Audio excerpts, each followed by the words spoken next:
Hello, कैसे हैं आप लोग। आज हम पत्थर का तोता कहानी का भाग 7 सुनेंगे। तो चलिए शुरू करते हैं। अब तक हमने ये जान लिया था कि किस तरह से तोता राजकुमारी को बताता है कि वह उसका मामा है, और अचानक तोता उड़ जाता है और तोते के पैरों के नीचे से राजा अरिदमन दिखाई देते हैं, और रानी और राजा दोनों ही एक गुफा में चले जाते हैं। इसके आगे की कहानी आगे सुनते हैं। चलिए शुरू कर रहे हैं।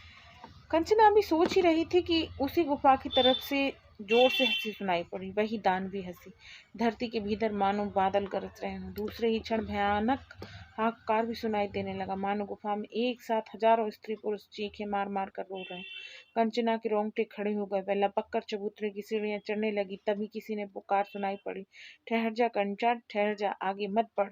कंचना रुक गई। बचाओ बचाओ, हाय मैं मरी। गुफा के भीतर से रानी चंद्रवती की चीख गूंज उठी। फिर तो कंचना सांस छोड़कर गुफा की ओर लपकी। कंचना ठहर जा, आवाज जैसे आसमान से आई। लेकिन कंचना गुफा के पास पहुंच चुकी थी। उसने झांक कर देखा। छेद बड़ा विचित्र था। नीचे, बहुत नीचे, एक हरा मैदान दिखाई दिया। मैदान में खून से लथपथ बहुत सारे लोग लौट रहे थे, दर्द से चीख रहे थे, तड़प रहे थे। बड़ा ही डरावना दृश्य था। कंचना के रोंगटे खड़े हो गए। वह जोर से चीख कर पिछड़ने लगी, पर हिल भी नहीं सकी। उसे लगा कि गुफा के भीतर से हवा उसे चूस कर खींच रही है। कंचना ने भरसक अपने को संभालना चाहा, पर झटके से वह मुंह के बल तिरछी हो गई। तभी सामने से तेज झपटा सा लगा। कंचना गुफा में गिरती गिरती रह गई। उसने देखा गुफा के मुंह पर तोता का भारी भरकम पंख फैला है। कंचना संभली तो नहीं, झटके से गिर पड़ी, लेकिन गुफा के मुंह पर तोते के पंख होने के कारण वह नीचे नहीं धंस पाई। दूसरे ही पल फिर एक भयानक झपटा लगा। पंख के झटके से वह उछल पड़ी और हवा में तैरती सी अचानक नदी के किनारे की नर्म रेत पर जा गिरी। चोट तो नहीं लगी, पर कंचना डर के मारे बेहोश होकर जहां की तहां पसर गई।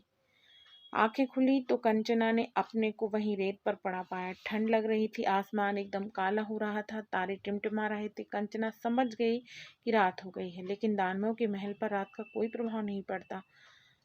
वहां अब भी सब कुछ पहले की तरह ही जगमगा रहा था। जहां देखो वहीं सतरंगी आभा बिखरी हुई थी। कंचना उठ बैठी। धीरे धीरे उसे सब कुछ याद आया। माता पिता की याद आते ही भीतर से रुलाई हूक उठी। कहाँ से कहाँ आ पहुंची। अधमपुरी में कितनी जोर शोर से स्वयंवर की तैयारियां हो रही थीं, और कहाँ उसकी यह दुर्दशा हो गई। कंचना सोचने लगी, हो न हो यह सब सोनपुरी के राजा महाबली के कारण ही हो रहा है। यह दानव डिंभक जरूर सोनपुरी के राजा महाबली का मित्र है, तभी तो यह मेरे माता पिता को लाकर इस तरह सता रहा है। मेरे कारण मेरे माता पिता को भी ऐसी पीड़ा सहनी पड़ी। मेरा जीना व्यर्थ है। जब माँ बाप मेरे लिए तड़प तड़प कर मर रहे हैं, तो मैं ही जी कर क्या करूंगी। मैं भी उसी गुफा में। अरे यह क्या।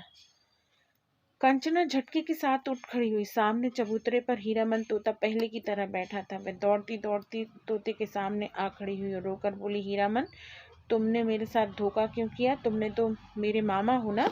हीरामन ने उसकी ओर उदास आंखों से देखा और बोला, मैंने तुम्हारे साथ कोई धोखा नहीं किया। कंचना, ऐसा क्यों कहती हो राजकुमारी। तुमने मेरे माँ बाप की जरा भी चिंता नहीं की। वे तो तुम्हारे पंजों के नीचे वाली गुफा में गिरकर नरक भुगत रहे, और मैं, तुम बची हो, यही क्या कम है। कंचना ने रोकर कहा, नहीं, मुझे बचकर क्या करना है। तुम मुझे भी जाने दो। कहाँ जाने दो। तोता अचरज से बोला, वही जहाँ मेरे माँ बाप हैं, और कितने ही सारे लोग लहूलुहान होकर तड़प रहे हैं। तुम पागल हो गई हो क्या बेटी। यह वह तो मौत की घाटी है। भला तुम वहां जाकर क्या करोगी राजकुमारी। वही जो मेरे माँ बाप कर रहे हैं। कंचना से हर उठी, गिड़गिड़ा कर बोली, मामा, तुम मुझे भीतर जाने दो। मैं भी उसके साथ ही मर जाऊंगी। तोते ने कड़ी आवाज में कहा, वे लोग मर नहीं रहे राजकुमारी, बस कठोर यातना भुगत रहे हैं। अभी वे लोग मर नहीं सकते, और तुम भी इतनी जल्दी मरने वाली नहीं हो। कुछ भी हो, तुम मुझे अभी जाने दो। कांचना जिद पकड़कर बोली, मैं मरूं चाहे ना मरूं, अगर वे लोग यातना भुगत रहे हैं तो मैं भी। वाह, ये कैसी मूर्खता की बात हुई। तोता ठहाका लगाकर हंस पड़ा। तुम मुझे यह जताना चाहती हो कि तुम्हारे माँ बाप से बहुत प्यार है तुम्हें। कंचना रो पड़ी, बोली, मैं कुछ भी नहीं जताना चाहती। तुम मुझे जाने दो भीतर। तोते ने सिर हिलाकर कहा, देखो राजकुमारी, अगर तुमने उनको बचाने की कोई कोशिश की होती तो एक बात भी थी, मैं मान लेता कि तुमको सचमुच उनकी चिंता है, या दिखावा करने का क्या लाभ। राजकुमारी कंचना एक तो वैसे ही तड़प रही थी, ऊपर से तोते की बातें उसे तीर की तरह छेद रही थी, लेकिन बेचारी करती भी क्या, हाथ जोड़कर गिड़गिड़ाई, तुमने अभी अभी खुद ही अपने आप को मेरा मामा कहा है हीरामन, मैं भांजी होकर तुम्हारे पांव पड़ती हूँ, मुझे भीतर जाने दो मामा। तोता सख्ती से बोला, ना, मैं ऐसे तो नहीं जाने दूंगा। तब कैसे जाने दोगे? जाने दूंगा तब जब तुम मेरे लिए सोने के चावल की खीर ला कर दोगी। राजकुमारी चौंक पड़ी, बोली, भला कहीं सोने के चावल हुए हैं? लो, तुम इतना भी नहीं जानती, हमारी टंकारगढ़ी के कोतवाल के यहाँ तो रोज सोने के चावल की खीर बनती है, विश्वास ना हो तो जाकर देख लो। लेकिन कोतवाल रहता कहाँ है? मैं तो गढ़ी के बारे में कुछ भी नहीं जानती, मैं बताता हूँ। कोतवाल यहाँ से पहर भर की दूरी पर मानिक महल में रहता है, लेकिन यहाँ तो चारों ओर धुंध ही धुंध छाई रहती है, न राह सूझती है न बाट। धुंध के कारण बेला का पता भी नहीं लगता। मैं कैसे पहर का अनुमान लगाऊंगी और कैसे राह खोजूंगी? तोता हंसकर बोला, मैं इस परेशानी को भी हल किए देता हूँ। उसे जोर से पंख फड़फड़ाए, एक छोटा सा पंख टूटकर जमीन पर गिर पड़ा। तोता बोला, राजकुमारी, तुम मेरा यह पंख उठा लो और सीधे उस ओर बढ़ो जिधर मेरी पूंछ है।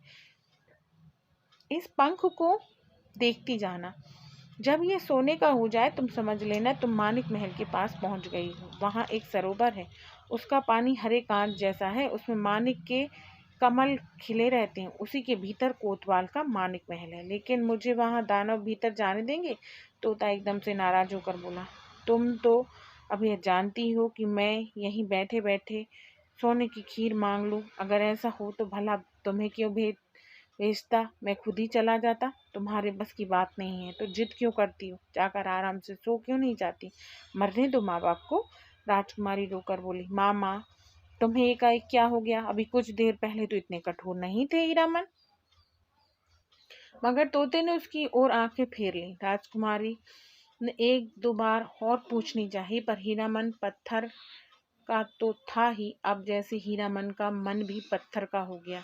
बात करना तो दूर, उसने मुड़कर कंचना की ओर देखा तक नहीं। हार कर राजकुमारी ने चुपचाप हीरामन का वह छोटा सा पंख उठा लिया और रोती हुई मानिक महल की खोज में चल पड़ी। आगे की कहानी अगले भाग में। भाग 7 समाप्त। अब हम सुनेंगे भाग 8।